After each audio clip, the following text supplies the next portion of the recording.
Hello and welcome. Today we are playing Chilling Devotion. Let's get started. Day 1, unexpected guest. Whoops. Day 1, unexpected guest. The car's engine purred softly as it glided along the snow-covered road, creating a rhythmic hum that harmonized with the tranquility of the winter landscape. That was a boatload. The world outside seemed hushed and still, as if nature itself had been silenced by a blanket of pristine snow. Through the windshield, the scene unfolded like a postcard come to life. The snow-laden trees stood tall, their branches delicately adorned with glistening crystals. Each limb reached out towards the sky as if yearning to touch the falling snowflakes. The weight of the snow bent some branches, creating graceful arches that framed the road ahead. As the car made its way through the winter wonderland, the snowscape seemed to stretch out infinitely in every direction. The vastness of the scenery was both awe-inspiring and humbling. You can continue to look around and wonder from the warmth and comfort of your vehicle. For you, this is a whole new experience coming from a busy city life. The Little Cub Cabin Retreat. It was advertised as the coziest escape in the heart of the snowy mountain wilderness. Unplug and experience tranquility and the unforgettable views of snow-capped peaks and towering pine trees right outside your window. It sounded like exactly what you needed at the time, and you immediately booked a cabin for just 1 week. You look down at the directions you downloaded again. Turn onto Little Cub Trail and its first cabin on the left. You sold the car as you approach the sign. Some of the letters of Little Cub peek out from under the snow. You turn into the trail and your car bumps along the unpaved snowy dirt path. You look around attentively for the first cabin you see through the increasing snowfall. The wind suddenly starts whipping the snow around with fervor, and the road ahead of you quickly disappears. You feel a pang in your chest at the sight, and you breathe, and your breath quickens. Your eyes begin darting between the trees looking for this damn cabin. So much for the forecast of light snow today. Hopefully you get there soon in case the snow gets worse. Finally. You had been looking forward to this getaway for a couple of weeks, and there it is. You take some time to fully take in the exterior from the safety of your car. Now the idea of a private snowy cabin makes you excited. You're excited. You've been looking forward to this ever since you booked it. Everything is so new and fascinating, and you've mentally planned out various activities you could do, from staying by the fire with a good book or hiking to see some of these snow-capped peaks. There would be something for whatever mood you'd be in. Maybe just catching up on sleep and resting would be enough to look forward to. You squint through the falling snow, trying to make out the numbers on the cabin. The snow is really starting to come down quickly, and you feel an urgency to get indoors. Snow had covered the sign, but this one looked like the picture in the booking, so you pulled onto the snow-covered path. You feel a wave of relief to have finally arrived. The drive up the mountain was like a rainbow road. Mario! And then the snow, while beautiful, made for an even more challenging drive. Your little cabin is surrounded by trees, and there are no neighbors in sight. A large stretch of wilderness ensures you plenty of privacy. You hurriedly lug your stuff out of your car up to the cabin. It's not much, there's a suitcase for the week. Looking at the snow, maybe you should have packed even thicker winter clothes. An icy environment chills the delicate skin on your face. You bound up to the cabin, eager to get out of the cold. It's already unlocked. Is this normal for remote cabins? As you step inside, the warmth of being out of the elements immediately greets you, but it certainly could be warmer. You set down your things by the door and quickly set about lighting a fire in the fireplace. Conveniently, there's some wood and a lighter by the hearth. You take in the cabin's interior, and it's cozy. It's as cozy as described, if not a bit more messy than expected. Did they not clean up the place? There's still stuff laid out on the table. Looks like the place hasn't been swept in a while too. It has a lived-in feel and is ready for someone to move in. Yeah, there's some stuff on the table here, as if someone is already here. The warm glow from the hearth, dancing across the rustic wooden walls and furniture was cozy and inviting. Some books are resting on the warm wooden tables and shelves. You hurry over to inspect the tiny kitchenette, and you are pleasantly surprised that it's fully stocked. Wow, looks like mystery meat. And a lot of junk food. So it's pretty generous of the people running this place. You had expected to get food later in town when the snow let up. It's a bit of a drive, but there's a small town with a grocery store around here. You can look more closely around the rest of the cabin later. Right now, you just wanted a warm drink. You look in the kitchen's drawers and find a couple of options to choose from. All of them are of the instant drink variety, but beggars can't be choosers. What do you want to drink? Cocoa. Of course.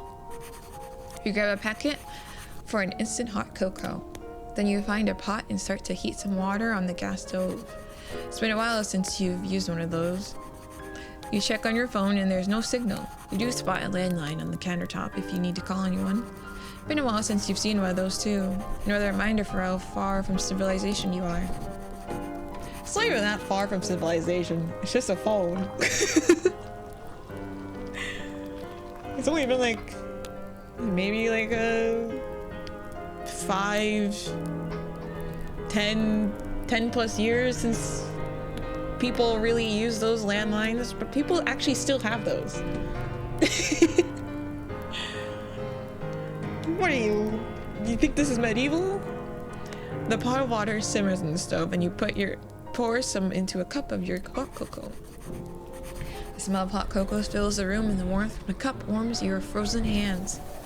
The window rattles suddenly and you jump from your thoughts. The snowing from earlier has really picked up into a storm now. The heavy fall of snow blurring the landscape out the window. The wind howls and rattles the windows again. The sharp erratic bursts made you flinch every time. Snow now slams against the cabin in chaotic flurries. You wonder if the windows would hold against the storm's fury. It's a bit concerning, but it's a bit perfect contrast to the safety of the cabin.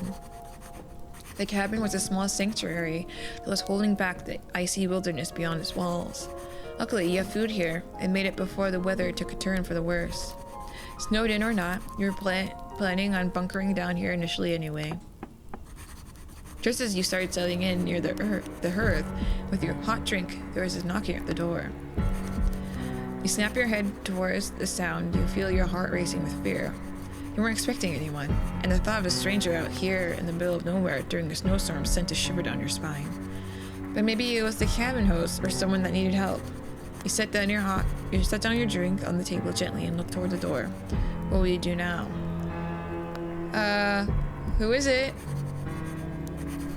You try to calm your nerves while you wait for an answer. An answer doesn't come. You hold your breath and wait to see what happens. For what feels like a couple of minutes, there's no more knocking or sounds over the freezing winds. There's no people on the door, so you can't see who it is from the door. You can look out the window here. Eventually, you quietly sneak over to the window and try to peek out, but you don't see anyone. It's hard to see with the snow already frosting the glass and forming an icy crust along the edges of the panes. Hopefully, whoever it was just slept. Maybe they got the wrong place. As you're about to return to your seat, you hear a click of the lock. Time slows as your body tenses from the noise. Hinges of the door creak open as the biting and cold wind rushes in. The snow briefly obscures your vision as it flurries towards you. And there, a tall looming figure towers over you before you can act. Your mind races with fear and uncertainty. Who are they? What do they want? You take a hesitant step back and your heart pounding in your chest. Who are you? You wait for them to speak, to move, to do anything, but they just stand there, unmoving like a statue. His eyes glint faintly as they are fixed on you. The intensity is heavy enough to make you shiver. You can't help but feel trapped under his gaze. As you're about to utter a word, the stranger's voice finally cuts to the silence. It's a deep voice that matches its intimidating form. There's a slight southern drawl to it. What are you doing in my cabin?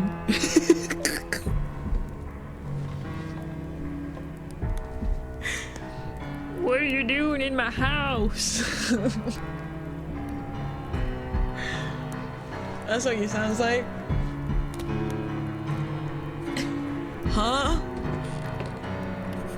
The stranger's mask face remains unreadable as they shut the door behind them, sealing you both inside.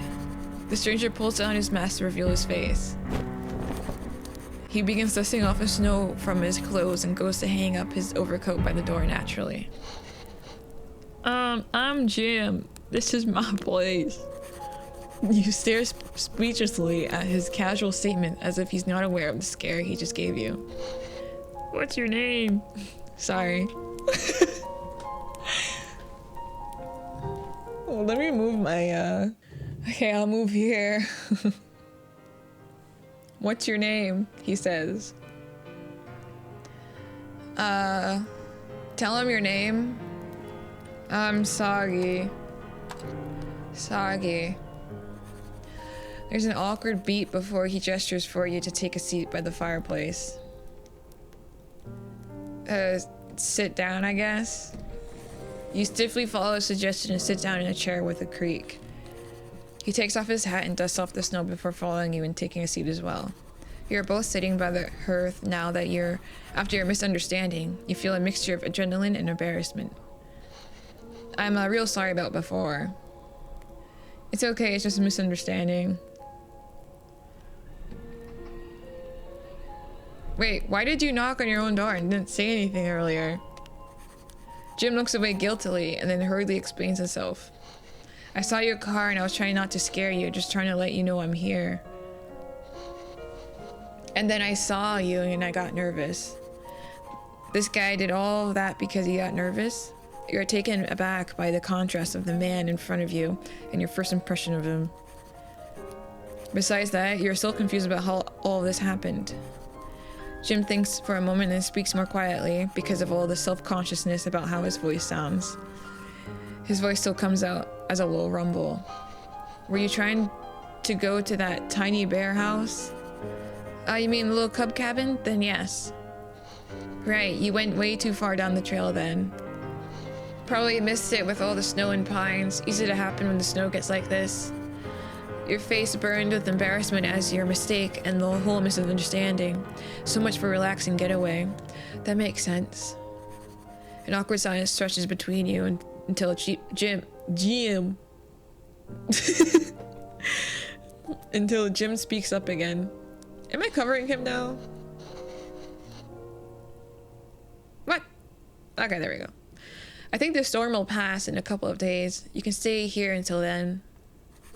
A couple of days? You sit there and process what's happened.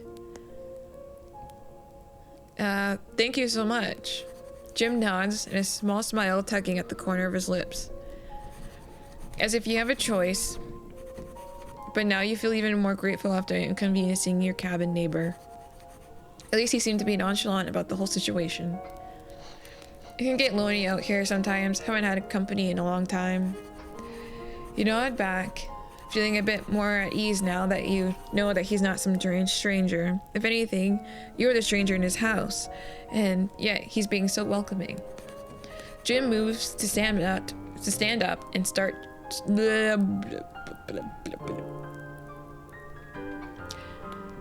Jim moves to stand up and starts stretching around the room. So the bathroom is in the corner there. This? Oh, and feel free to put your things in the spare room over there on your right. Now I'm covering up him again. My room's the one on your left by the front door. It's not much, but you're safe here. Jim points to the pot on the stove next. I'll have some hot cocoa too after all of that. Want your hot cocoa reheated since you've helped yourself to some already? You groan at any reminders of your unfortunate beginnings here. Sure, thanks. Jim gives you a curt nod and grabs your cup. Things are still pretty awkward, but it was kind of sweet that he was trying to be a good host. How about you check out your room while I reheat the drinks? You nod and grab your luggage to take to your room. And he poisons my cup. That's what he's gonna do. That's his next move. The room is small, but just as cozy as the rest of the cabin. Simple with its furnishings, but it's all you need. It's minimally decorated like the rest of his cabin, but it has a bed, a nightstand, and a lamp. And now it has your suitcase and belongings in a corner. You sit down on the bed with a creak. The bed feels impossibly soft beneath you, urging your tense muscles from earlier to uncoil. You let out a long breath when your hands traces absentmindedly over the quilted blanket. Its fabric is warm but comforting. What situation? You hear the muffled clattering of Jim in the kitchen and snow battering against the walls.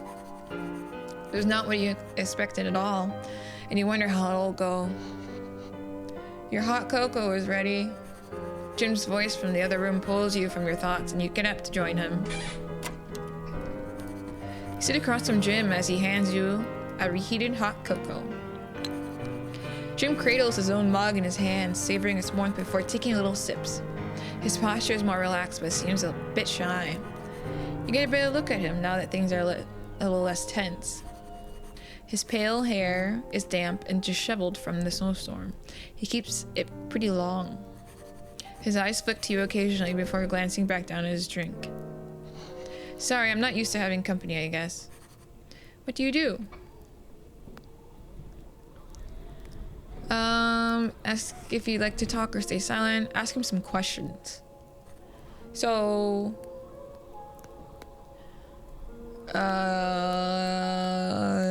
what were you doing outside just now? What were you up to? What were you plotting? To kill me? Just checking some traps I set out in the woods nearby. Traps for me? Traps. Traps for small game like rabbits and such, mostly. Nothing in the traps today, probably all hiding from the storm. He said mostly. Keyword, he said mostly, because the other traps are for humans. Oh, I see. I would explain the mystery game meat in the fridge earlier. So... what do you do out here? I like to be in nature and be alone. Yeah, like hiking. I hunt and fish when the weather's better, but sometimes I make stuff. There's a town a ways from here, but I mostly just keep it to myself. His eyes dart nervously around, and you get the impression that he's not used to talking about himself like that. Did he whittle this, little wolf? You decided not to get into it for now for his sake, but you were curious. He seems like the type to say things when he's ready. So... you said you don't see many people around here. Yeah, to be honest, you're the first person I've really talked to in a couple of months. Other than that, when I'm picking up supplies in town. He awkwardly shifts in his seat and rubs the back of his neck like he's unsure of how to continue. I guess you could probably tell with how out of practice I am with all this social stuff. He gives a dry laugh, but it's not exactly a happy one. The isolation, it's easier this way. And I've never minded being by myself. It's peaceful. I don't generally like people, but it's been nice talking with you. His submission lingers in the air as you both take it in. You're touched by his openness and vulnerability in this moment. Well, I'm glad it could be the one you talk to. Jim smiles at this and takes another shy sip from his mug. A moment of warmth settles between both of you, and you feel a bit closer. So... do you live out here all the time? He glances at you and then answers while looking into the fire. Used to be not all the time, just when I need to get away. But now, yeah, this is where I live. His voice is steady, but there's something vulnerable in his tone, like he's not used to explaining himself. Get away from what? He seems to hesitate, maybe from trying to find the right words before sitting on what to say. Everything. The cops. The noise, the people, it's just too much. I understand, me too. You nod, feeling a strange sense of understanding. I get it, that's why I wanted to come out here too. I just needed a break from it all. I wish I could be away with all the time, but I have responsibilities. Jim's lips twitched into a faint smile, but for the first time since talking, his gaze holds yours for a while. And instead you end up in the wrong cabin. Laugh. You gotta laugh it off. Your cheeks warm as you let out a soft laugh. Yeah, not exactly a peaceful getaway I had in mind. Ha ha ha! Only 3 ha-has. That's code for I'm evil. You're surprised by the rich depth of his chuckle, despite how he tried to quiet it. It sends a pleasant warmth through you. Well, I guess it's not every day you accidentally break into someone else's house. The initial tension between you is melted away as you both laugh about it. I hope you get what you came here for. You can't help but smile at his gentle words. So, storm seems pretty rough. Yeah, but it should calm down in a day or two. And if you want, I can make sure you get to the right cabin then. The mountain weather can be unpredictable. One moment it's clear, then dangerous in an instant. It's snowing a bit earlier this year, but it's a bit not uncommon. The snow falls hard, but the wind, well, it howls like it's got something to prove. He nodded along with his explanation. You weren't aware of how it was in the mountains. He lets out a soft sigh before him continuing, running a hand through his messy hair. I knew the second I saw you that you were not used to this. If you don't know what you're doing and you try to go out there, well, you're pretty much asking for trouble then.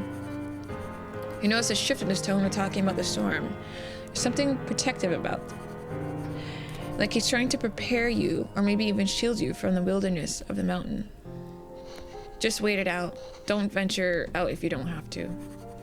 The storm outside wails a bit louder for a moment, as if protesting, and Jim shifts his gaze out the window.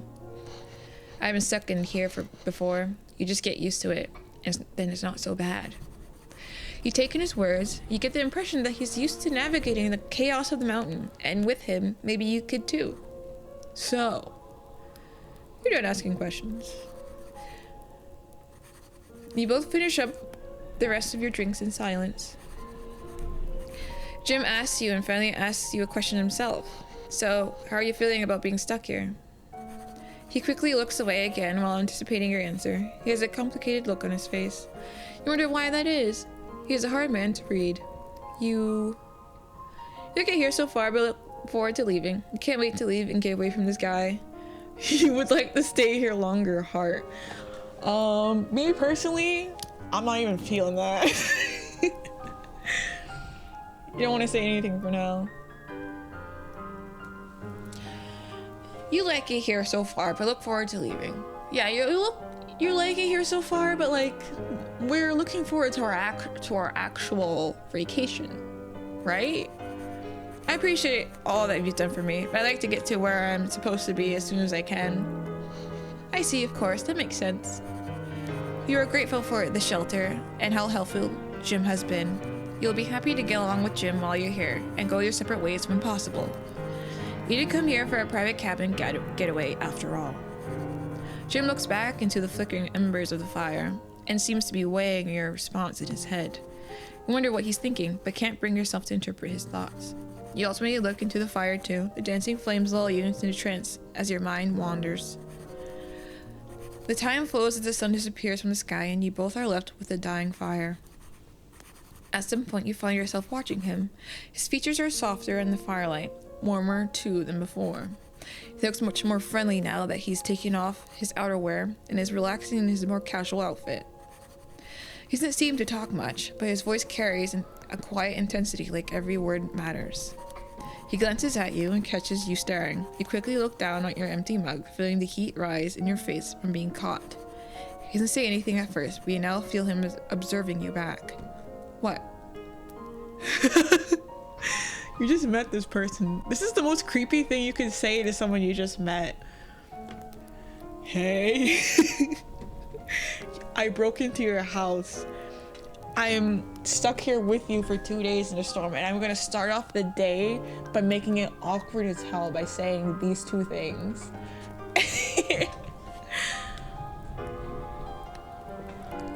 Sorry, I didn't mean to stare. You were mindlessly staring for a little too long before you had even realized it. That's no harm, no foul. You can stare, I don't mind. You were just kind of obvious about it. He's surprisingly easygoing despite first impressions. His words eased embarrassment just a little. Oh, sorry. I almost read my name again. I get lost in my thoughts sometimes. Well, who doesn't every now and then? Then Jim looks into his empty cup, now cold.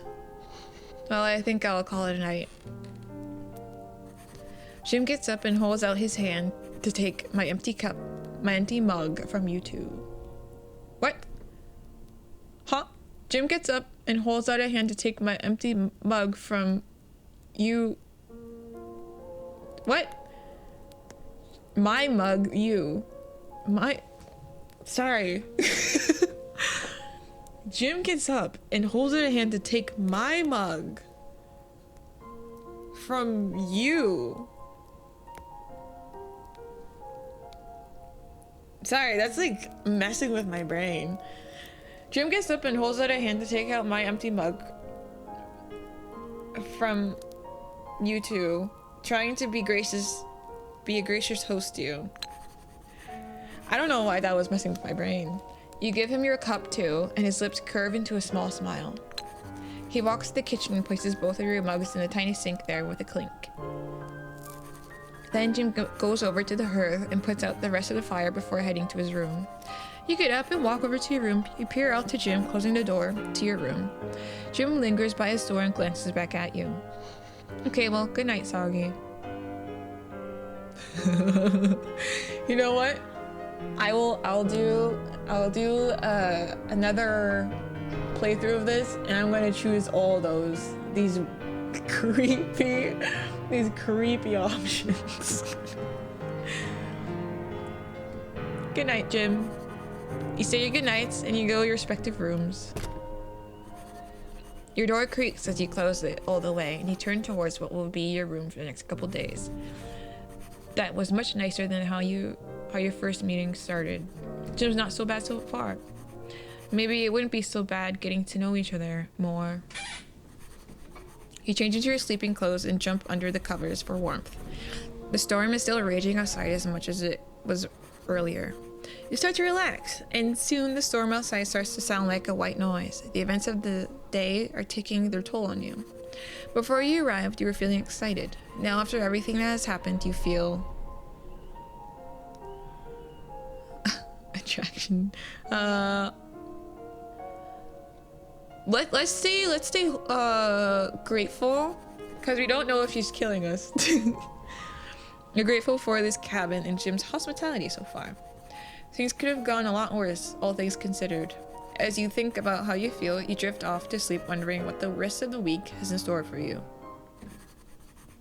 The darkness takes you and you dream of being deep in the mountains. The air is vicious, thick with the scent of old blood. From the abyss, a pair of gold, moon-like eyes glow from the towering figure. A shadow moves, too fluid, too silent, just beyond your grasp. The trees scream, the ground heaves, and then a sound, low guttural laughing. Its voice is not sound, but vibration. The hum of a wasp's nest, the groan of a noose tightening. You are such a delicate thing, a rabbit on my altar. You are a perfect sacrifice. The voice scares you, you don't understand what it is. You try to get away from this haunting visage, but the damp, cold earth under your feet clings to you. Branches claw at your arms, leaving thin, red trails in their wake. The less you understand, the rougher things get. The trees loom, shadows laugh. The forest, it screams to you. The one who dreams the wolves. And then the darkness reaches for you.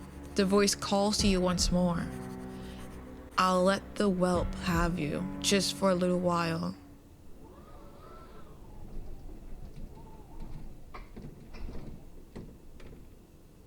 So he's gonna sacrifice me. That's not fun. You are marked now. The storm listens. The trees remember. You wake with a gasp, the remnants of the dream clinging to you like frost. Moonlit eyes burned into yours from the shadows of the pines, something that knew your name with a voice like cracking ice. Unconsciously, your fingers buried in the quilt, your pulse hammered like a trapped thing. Morning light seeps through the frosted windows. You wake to the sound of the gas stove clicking on and the flash of the flames. Jim is awake, moving through the cabin with the creak of the floorboards under his careful steps. The bedroom door squeaks as you step out. Jim keeps his back to you, fingers fumbling with the coffee tin like it's the most fascinating thing in the world. Ah, you're finally awake. You sit down at the table. Jim sets a chipped mug on the table and joins you. Steam curls from it, ghostly in the cold air. He doesn't speak. The silence touches taut as a tripwire. Soggy, it's for you. Jim pushes the mug towards you, an offering. His eyes dart around the room, a nervous habit you're beginning to recognize. Wait for him to speak. He clears his throat as you look at him patiently. It's hot cocoa, that's what you like, right? You made this yesterday. You nod. He exhales just slightly and nudges the mug closer. You know what? I kind of want to see what he does. Also, I'm blocking him, but then I'm also blocking his text when I'm over here.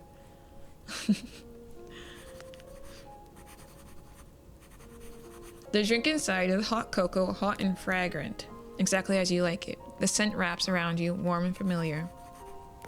You hadn't realized how thirsty you were until now. Jim watches you intently. Pretend to drink. Ooh. Okay, I'll be down here. Let me save right here. I just want to see. Pretend to drink. You have the mug, letting the liquid barely touch your lips. Jim's gaze drops to your throat, waiting for the telltale movement of a swallow. You fake it. He doesn't blink. Then slowly he takes a sip of his own drink, his eyes never leaving yours. At that moment, you spit the liquid gently back into the mug, the liquid swirling dark and unnoticed. His fingers tighten around his cup and he says nothing. You occasionally lift your cup to appear to drink it. The steam from your mug curls beneath you like a disorienting fog. Jim's gaze lingers on your throat, waiting.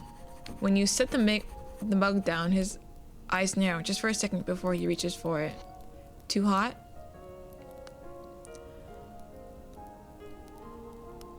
Yes, I'm waiting for it to cool. He hums, non-committal, as he busies himself with his mug again.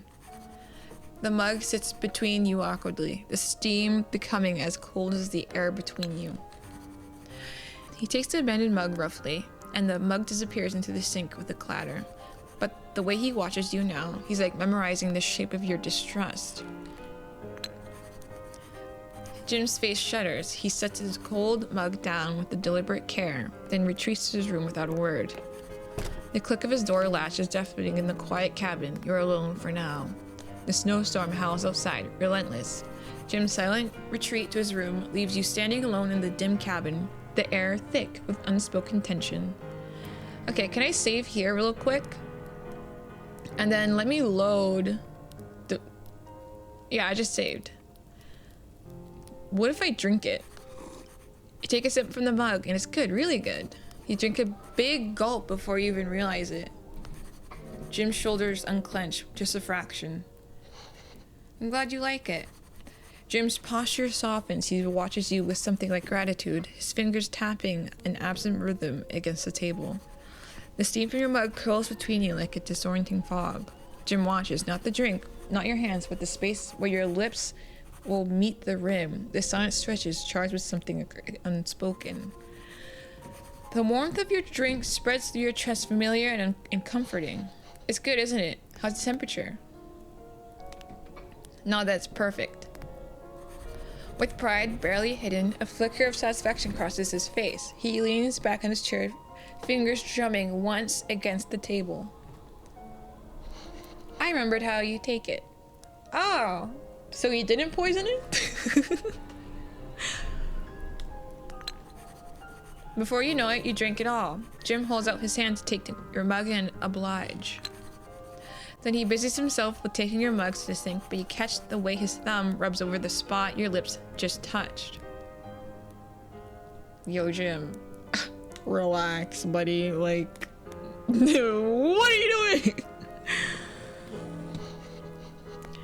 You must be hungry. I'll make you some food to go with your drink. He crushes down and pulls out a cooler from under the sink. You think you hear the click of a lock, but you can't see past Jim's form. He places some ingredients on the counter: flour, potatoes, onion, eggs, and toast. It's not too fancy, but it'll do. Jim moves with quiet efficiency at the stove as he layers ingredients into a cast iron pan. Go to help. Go to help? You step beside him, reaching for a knife to chop the vegetables. Jim's hand catches yours, not to stop you, just to guide your grip. Knife sharper than it looks. Here. He adjusts your fingers, his palm warm against yours. Smaller cuts. They'll cook even. You work in comfortable silence, shoulders brushing occasionally. When the meal is ready, he plates it carefully, nudging the best portions toward your side. His boot knocks lightly against yours under the table, a tiny grounding touch. You make a good team. That looks nice. The food is simple but perfect. Fluffy eggs, crispy potatoes, pancakes, toast slathered in some kind of jam. Jim left a jar of preserves open on the table for you, wafting a sweet scent to you in case you wanted more. Your stomach grumbles loudly at the sight and smell.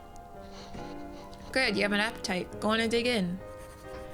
He doesn't eat until you do. His gaze never leaves your face. Jim watches you take your first bite, his fingers drumming on the table until you nod approval. The pancakes are just sweet enough. The preserves taste like blackberries and something darker. Iron? Blood. No, it's just your imagination. The food is delicious but leaves you oddly drowsy. He smiles, watching you eat and noting how you feel from the look on your face. Drowsy. Good food would make you sleepy, huh? His voice is light, but his fingers quickly tap on the table twice, like he's counting. Uh-oh. Halfway through, he pushes his mug towards you. Try this. Before you realize it, you take a sip from his spiced tea, and it's just sweet enough. When you hand it back, his thumb brushes the place where your lips touched. Both of you finish up quickly, and Jim takes your plates to the sink. As he's washing up, Jim hums. The tune is unfamiliar, oddly rhythmic. You've never heard it before. Almost like a lullaby or a chant. When Jim notices your attention, he stops abruptly and turns away. It's just a song from my childhood. He's gonna kill us! So don't drink and eat his food. But we're just going through this for now. Jim pauses at the sink, looking out the window. The storm still rages, but he has a serene look on his face. Could get used to this. Fireplace crackles as Jim moves to kneel by the hearth, rearranging logs with unnecessary focus. His sleeves are rolled up slightly as he works. Pale scars peek beneath the fabric. When he notices you watching, he smiles, but his fingers twitch like he's counting something under his breath. Not much to do indoors, I'm afraid. Never really had guests before. Just me and the quiet. The firelight catches the edges of the wolf carvings on the mantle. I've got books and a puzzle if you'd like. Could make do? Does this matter? Cause I feel like he's gonna kill us anyways. Jim produces a dusty puzzle box from a cabinet and directs you to the table. The pieces are worn, the image on the box faded in a snow-laden forest. The trees are too familiar and the shadows between them too deep. Found this in the cellar, might be missing a few pieces. He spreads the pieces across the table and then settles beside you, close but not quite touching. The puzzle's old with some edges frayed, others darkened with age or something else. At first it's easy, border pieces first, then the cabin emerges, crooked chimney, claw marks on the door. As the fire crackles, the puzzle takes shape, a cabin, a wolf, a figure standing at the tree line. Jim's fingers move with surprising precision, slotting pieces into place before you even find their match. He doesn't look at the box, he doesn't need to. Funny how things fit together when you know where they belong. At one point, his knee brushes yours. He doesn't pull away, it's warm, deliberate. The puzzle grows, a wolf at the tree line, golden eyes gleaming even in the dim light. Ooh. Then a figure, a silhouette, standing just beyond the cabin's reach. Their hand is outstretched, holding nothing. The piece is missing. So there's the cabin we're in, the wolf that wants to eat us, and I assume this is him holding out our head or our heart. You look at the table, but there's nothing left. The figure's hand is empty, a void. That's too bad. The figure in the puzzle is holding something, a flower, a knife, but that piece is gone. You ask if he knows what it is while squinting at the missing figure's hand. Not sure, don't remember. His thumb brushes the empty space where the piece should be, before leaning over to grab your hand. His gaze lowers to find yours, full of unspoken meaning. Guess some things stay lost. You've done this before? Yeah? Jim's smile falters, and then his thumb idly presses on your wrist, making your pulse jump. Had a lot of time to practice. Nights get long when you're waiting. Jim releases your hand. His fingers uncurl slowly as if resisting the separation. For a moment, his palm hovers like he might reach back. But then he exhales, flexing his hand as if shaking off a thought. He studies the puzzle, lips pressed thin, before pushing back from the table to get the puzzle's box. Maybe that missing piece will turn up later. His gaze lingers on the empty space where the last piece should be. Then he carefully gathers the incomplete puzzle and puts it back in its box. He stands stretching with forced casualness. Let's see, anything else? Do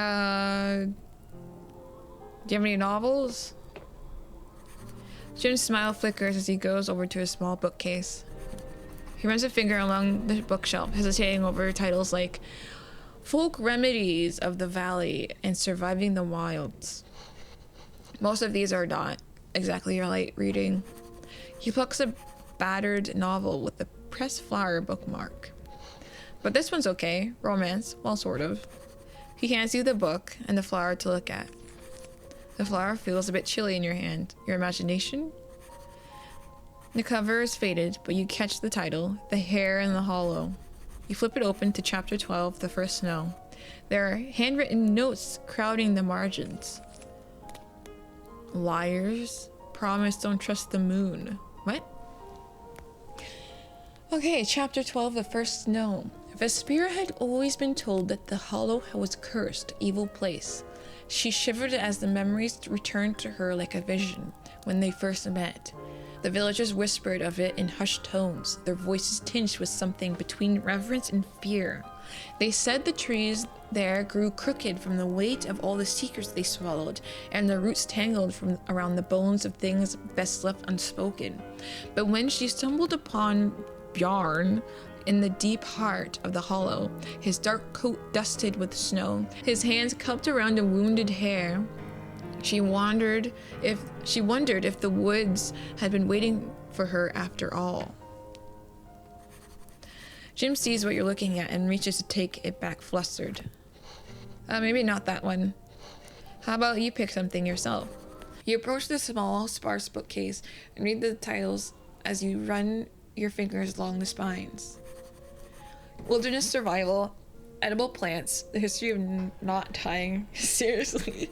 Your fingers pause on a worn leather spine tucked between two larger volumes. It doesn't have a title. When you reach for the untitled book, Jim's breath hitches. Then he laughs too loud. That's just my weatherlogged, terrible handwriting here. He snatches a battered poetry collection from the shelf, thumbing to a random page. I like this poetry book. Let's see. His voice smooths to a reverent murmur as he reads.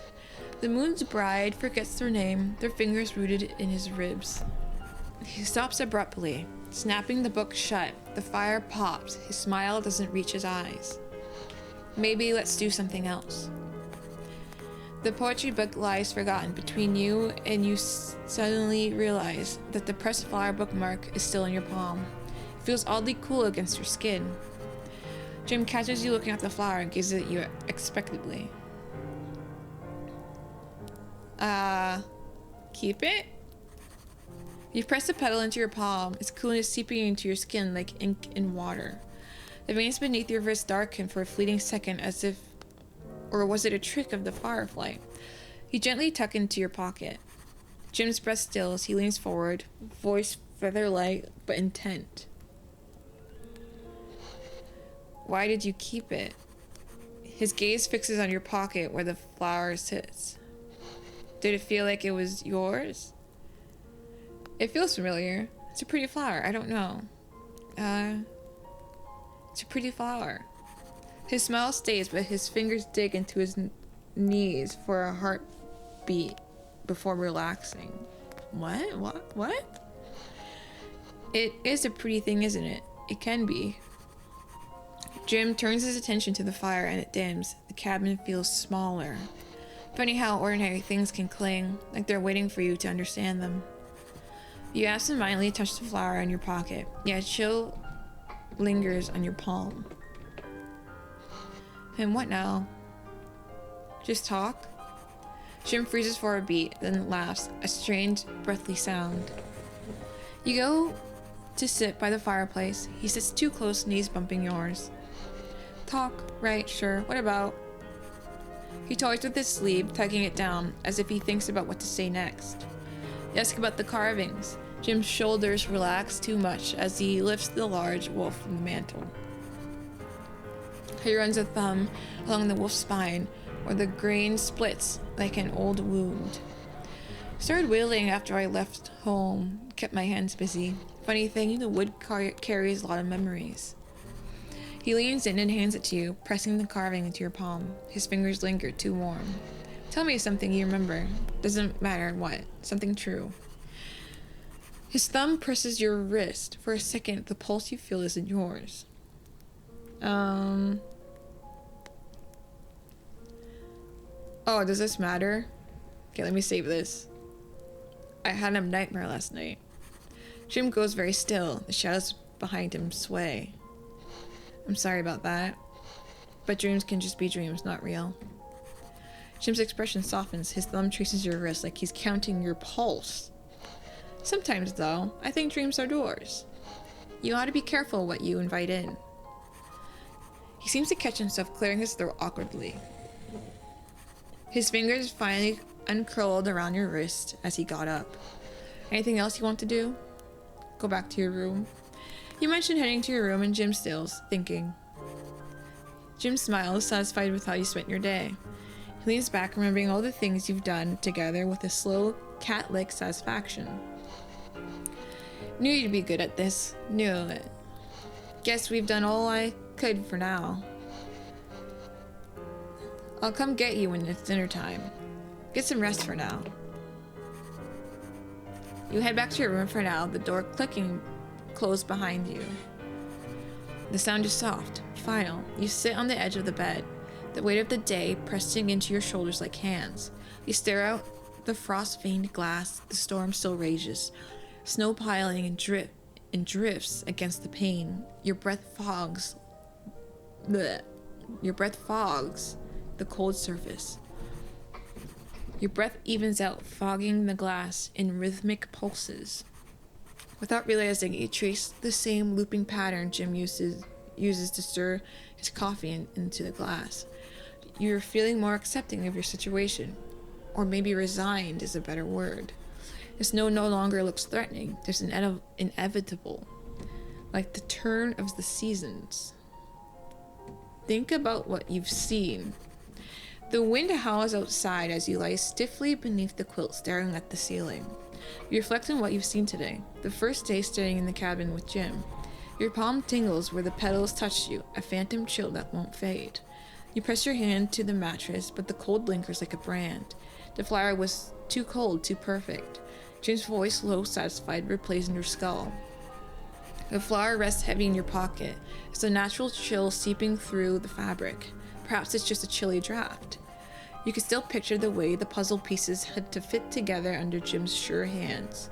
The shadow of the cabin, the lurking wolf with golden eyes, the figure at the tree line. The piece it held had been missing.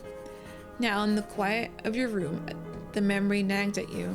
He's been a surprisingly attentive host in his own way. The breakfast was hearty. He remembers the little things, the way you take your hot cocoa. There's something almost comforting in the way he moves, like he's memorized the shape of this solitude and simply let you step inside it. Jim's still careful with his words and still watches you a little too closely, but there's no denying it, you've gone closer today. The shadows stretch across your room and you begin to wonder if it's evening time yet. Jim hasn't come to get you, but the hunger in your stomach pulls you out of bed. When you get up, you notice the door is slightly ajar. You could have sworn that you have closed it. The storm has trapped you both inside for another day. The wind howls through the cracks in the cabin walls, but Jim seems almost content. He sits at the table, a small knife in his hand, whittling away at a block of oak. His movements are careful and precise, like a man performing a sacred rite. He doesn't look at you, but you catch the way his fingers linger over the wood, shaping it with something like a reverence. What are you making? Jim jolts at your presence and nearly nicks himself. Soggy, I didn't realize you were there. It's a carving of a rabbit. A small, fragile thing, ears folded back, body coiled as if ready to flee. When the carving is finished, Jim hesitates. His thumb brushes over the creature's back, passing over its form. He seems to consider the object in his hand before putting the carving away into his pocket without another word. You note a flash of pain across his face before he turns away. So we're the rabbit. So the traps earlier that he said for like the game that he catches or hunts, we're the rabbit that he's hunting, and he's going to sacrifice us to this wolf demon in the woods. I've already figured it out. Okay, I'm going to save here.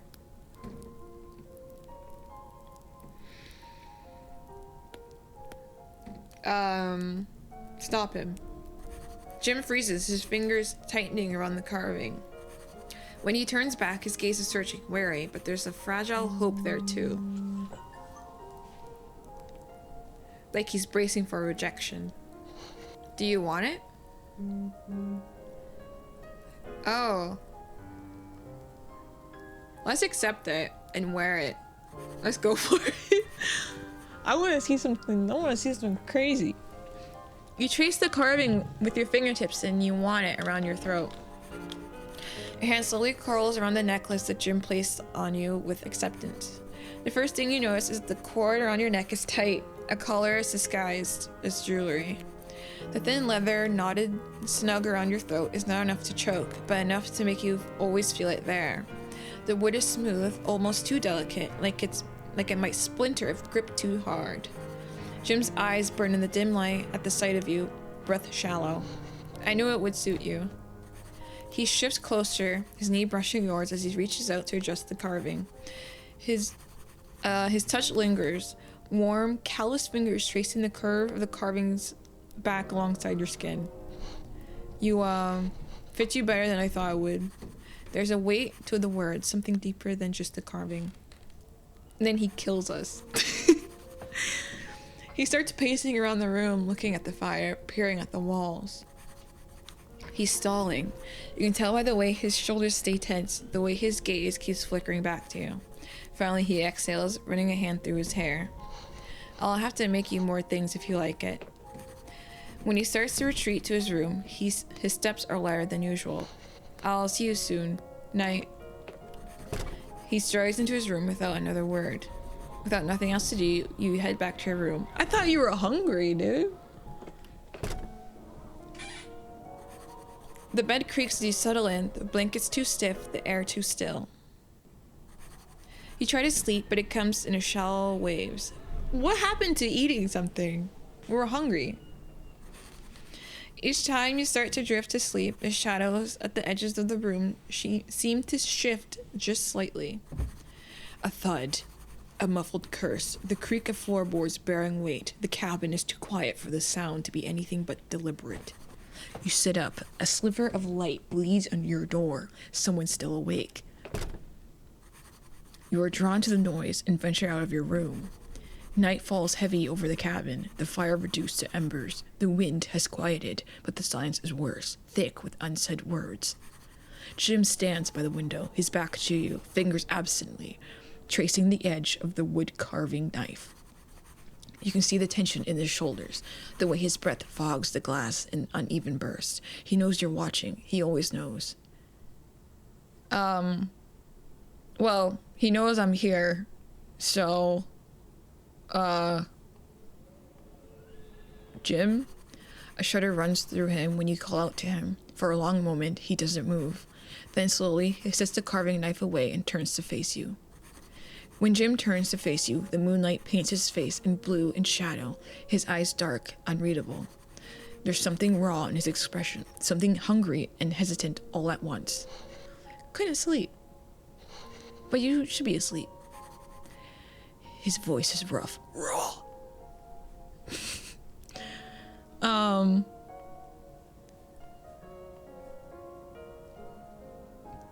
You agree and head back to your room. I heard you awake. I couldn't sleep either. I heard you were awake. Then I'm sorry for bothering you. The air beneath you. The air between you is charged, electric. He swallows hard, his gaze flickering to your lips, then away, like he's afraid of what he might do if he looks too long. Oh my god! This entire time I think he's trying to kill me. Jim hesitates, his hand hovering near your face like he's afraid to touch you. When you lean in, he lets out a shaky breath, his fingers finally brushing your cheek. The kiss is soft, almost tentative, a question, not a demand. His lips are chapped from the cold, but warm, so warm. When he pulls back, his eyes are wide, vulnerable. I didn't. You kiss him again, and this time he whimpers against your mouth, his hands trembling where they would cradle your face. Jim avoids your eyes afterwards, his ears red. He touches his lips like he's trying to memorize the feeling. Jim suddenly pulls away from you like he's been touched by fire. I have to go. He begins grabbing his heavy winter clothes and heads for the door. You reach out to him, but he gives you a dangerous look. Don't follow me. He leaves the cabin, the door slamming behind him. The door clicks shut behind him, and there's a beat of silence. Then mistakable click of a lock engaging. Okay.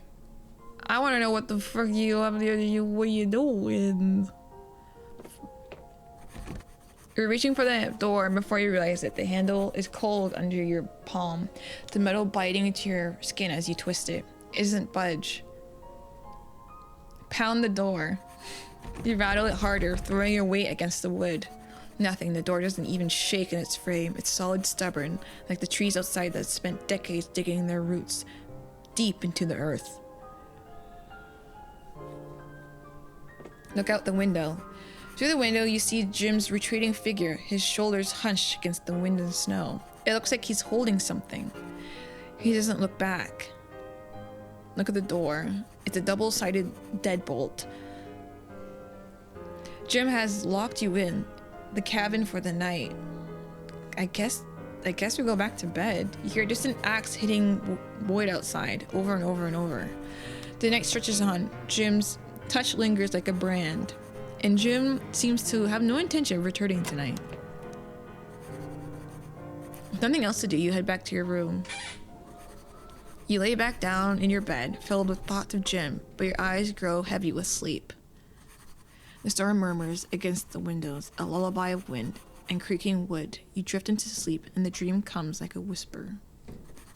You stand in a cathedral of snow-laden trees, their branches clawing at the sky as deep as oblivion. The air smells of frost and something older, moss, blood, burnt sugar.